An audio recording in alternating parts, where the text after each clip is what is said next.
মাননীয় স্পিকার, আমার নির্বাচনী এলাকা হবিগঞ্জ ৪, মাধবপুর চুনারঘাটে 25টা চা বাগান এবং 2টা রিজার্ভ ফরেস্ট আছে।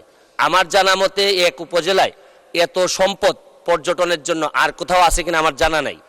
আমার বক্তব্য হচ্ছে, মাননীয় স্পিকার, মাননীয় মন্ত্রীর কাছে আমার জিজ্ঞাসা যে মাননীয় প্রধানমন্ত্রীর যে 6 লেন সিলেট বরাবরে করতেছেন, এতে আমাদের দূরত্ব কমে যাবে 4 ঘন্টা থেকে মাত্র 2 ঘন্টায়। ঢাকা থেকে এর চেয়ে কাছে চা বাগান আর কোথাও পাওয়া যাবে না। তো পর্যটন মন্ত্রণালয়ের এইরকম মাননীয় প্রধানমন্ত্রীর এই স্পিডের সাথে তারা আমাদের এই পর্যটনটাকে সামনের দিকে নিয়ে যাওয়ার জন্য কিছু করবেন কিনা।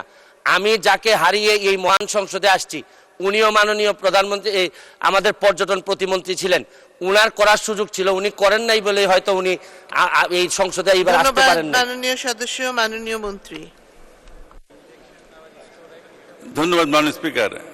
মাননীয় সংসদ সদস্য যথার্থই বলেছেন যে এলাকাটা মাধবকুণ্ড, এই এলাকাটা অ্যাকচুয়ালি পর্যটনের জন্য অনেক উপকরণ আছে এবং সেখানে কিছু কিছু জায়গায় আমাদের পর্যটন কেন্দ্র আছে। যদি মাননীয় সংসদ সদস্য স্পেসিফিক্যালি কোনো জায়গার কথা বলেন এবং আমাদের সঙ্গে দেখা করেন, তাহলে আমরা সেখানে পর্যটন কেন্দ্র করা যায় কিনা সেটা বিবেচনা করা হবে। ধন্যবাদ মাননীয় স্পিকার।